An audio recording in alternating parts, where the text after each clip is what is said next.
Well, hello everybody. What another beautiful day out in wherever the hell you're at, or in the digital cyberspace. Hope everybody's having a great day. And before we get started, as always, guys, ring the bell. Just keep up with our videos. Don't be afraid to throw out that like button and give us a subscribe. We do appreciate it. You guys tuning in for all our episodes because it's not easy making them, but we do it for you guys. Exactly. Come one, come all. We're just happy to be talking, and we're happy that you guys enjoy listening to us for whatever reason. I'm not getting paid for this, so just know that, guys. Don't be afraid to throw a couple bucks my way either. Just even if it's just a penny can go a long way. I'm just kidding. No, not really. I don't know if that's how it works. Anyways, let's get started, shall we? So as you guys have all seen on our, description and the title, we are talking about another episode or part 4 of Obi-Wan Kenobi on Disney Plus, and it's definitely, I still really liked it. I've just been seeing a lot of reviews. I don't know if you guys have, or Burn if you saw any, but people are definitely not liking it as much as the last few. But I thought it was still pretty solid. I mean, is it as great character depth as the other ones? No, but that's not the point of this episode. But I still had a lot of fun with it. What about you, Burn? Yeah, I mean, overall, I still really enjoyed this episode. Like you said, I too have been seeing a lot of the pushback on this show, and then this episode as well. And throughout the weeks, it's kind of been in the discussion, but overall I've been really enjoying the show. And this episode, I can see why some people like it less than the other ones. As you mentioned, it is a little bit less character focused and a little bit more plot and action focused this time around, which it is cool. Like, I like getting a little bit of both. As to what I prefer, I do prefer the more character stuff. But yeah, the action that we got to see here was pretty cool, and I did enjoy it for the most part. I just wish the episode itself was a little bit longer, and we could have had a little bit more character moments, but there wasn't anything enough here for me to say this was a bad episode. I don't think that was the case at all for me. No, I don't think in any way it means it was a bad episode. It was just different. It was, again, like I said, it's definitely a plot, But let's get into the spoilers. So, guys, if you haven't seen this episode or the show in general, if you don't have Disney Plus, that's fine. But come on back, check it out, and then, or check it out, then come on back so you can join in with us on the spoiler talk. But let's get down to it. Like I said, there were only a couple moments that really stood out to me. The rest was just kind of like a standard, okay, we have to go rescue her and stuff like that. A lot of cool moments, though, mind you. But I think one of the best ones was the beginning where, he's in the back to tank, and at least I think it's a back to tank still. I don't know at this point, I don't know if it's just, if all water tubes are back to tanks, who knows in Star Wars? No, yeah, they mention when they're carting him in the beginning, they get him into the back to tank. So yeah, it was a back to tank. It's just everywhere. There are back to tanks everywhere. There's just plenty. You see, healthcare is everywhere. I know, you just have a little back to tank in your home, and you don't gotta worry about anything. You'll heal from everything, really. But I thought it was really cool that after their little duel, it's like Obi-Wan, I think, is kind of tapping back into the Force, so him and Vader are sensing each other's pain, since they were both burned by each other, no pun intended. So I thought that was really cool and pretty, it was just an interesting thing, you know what I mean, for Obi-Wan especially. Yeah, there was a nice little visual metaphor for how these two are connected. They've been connected in the past, because they were best friends, they were partners, they were Jedi and warriors together. So there's a deep connection between the two, and that's something that Obi-Wan thought he had lost after he left him to die there on Mustafar.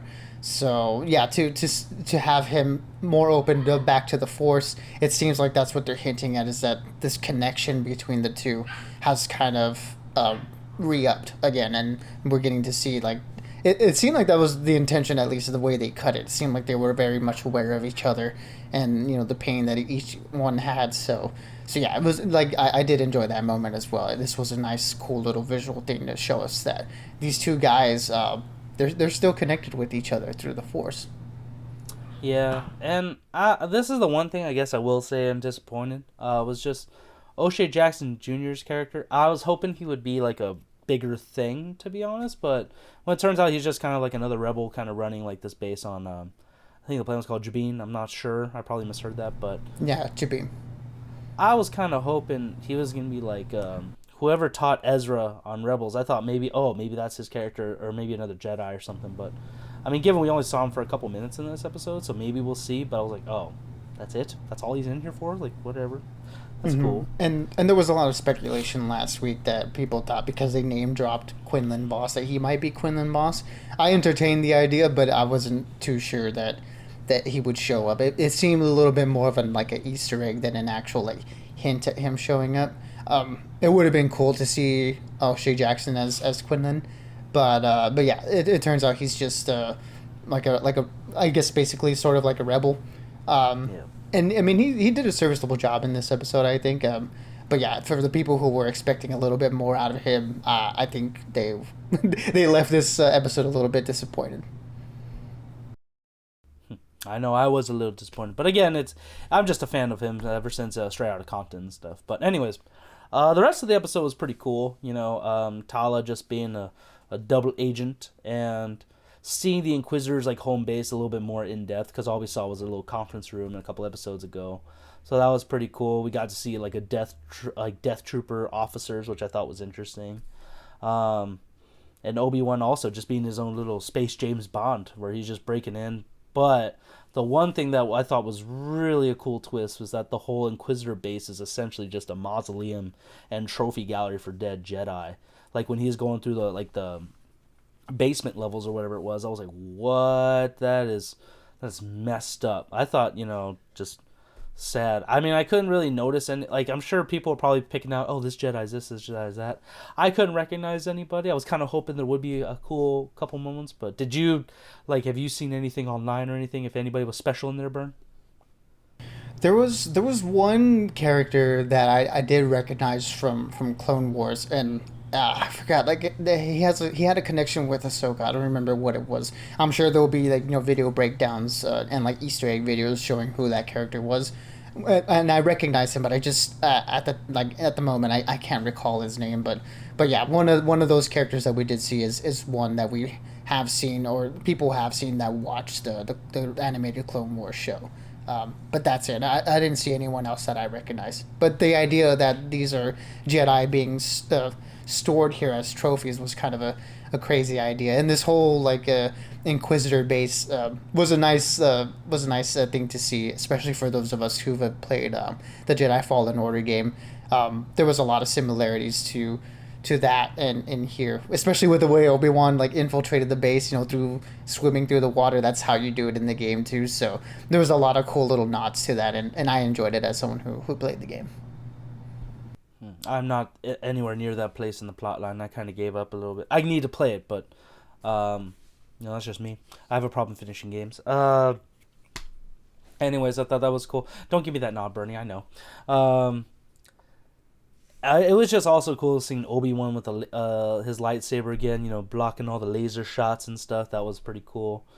And we're just really seeing that Reva really has no line to cross. She was willing to torture Leia, on the spot, willingly. Like the whole thing of, I'm sorry, Leia, this didn't have to happen. It's I think you wanted it to happen. Don't hold back on it. But just, man, she's such a great... Moses Ingram's just playing this villain really down to a T. How she's written, I think, is really cool. How'd you feel about that part? Yeah, and it's leading me to believe less and less that there will be some sort of redemption arc for her. That's something we've seen before, and not to continue to call back to the Jedi Fallen Order game, but there was a Inquisitor there who by the end of it had a change of heart. So it's nice to see, I guess, at least as we stand right now, that they don't seem to be going that route. It seems like they're gonna play Reva to, actually being a full-on villain. So it is cool to see that, because we have seen that trope before, where the bad guy has a change of heart at the end and then redeems himself within Star Wars, no less.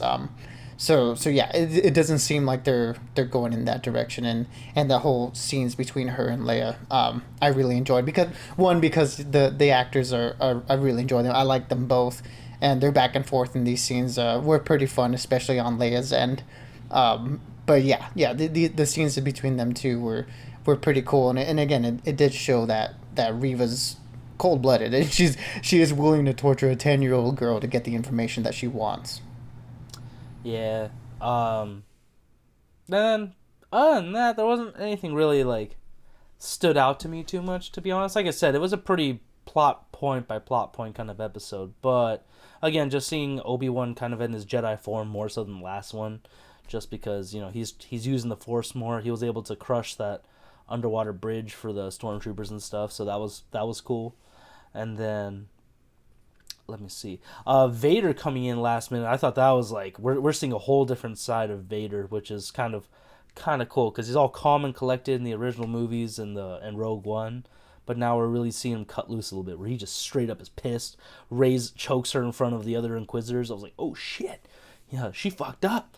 But then we see that she planted the little tracking device in the droid, or manipulated the droid somehow. I forgot, but damn. Other than that, like I said, it was a pretty solid episode. Like I said, I don't know why people are hitting on it so much. It just wasn't anything like horrible by any means. I mean, anything else that stood out to you, Bern, in all honesty? I mean, just to, I guess, elaborate on the action with Obi-Wan, it is nice to see him, as he's getting more back in tune with the Force, his abilities start to come back little by little. Him deflecting all the blaster bolts in that hallway was pretty cool. And then that one scene where he's breaking Leia out of the torture device, where he ignites the lightsaber in the dark, cuts down a stormtrooper, and then cuts down the other one, was really cool. And then like using the Force at the end there to hold the water from coming in. All those sequences were really cool to me, and it's nice to see him pick back up where he left off and sort of like get back into the swing of things. So that was really nice. But I would say the moment that really stuck out to me the most was the last moment that we get in this episode, where they're on that transport back to after they escape the Fortress Inquisitors, I think it's called. After they escape there, and rest in peace Wade. We knew him too little. He what a sacrifice, and what a legend that man will be. But the moment between Leia and Obi-Wan there, where she holds his hand and they have that connection, and we kind of have seen now the bond that they've created over these last 3 episodes. I really liked that moment at the end there. It was a very touching moment, and as far as this episode being an entire just plot device essentially, to get to that moment at the end there, I think it was well worth it, because that was a nice moment between the two, and gives us a little bit more context to the message that we see in A New Hope of why she seems to trust this person so much.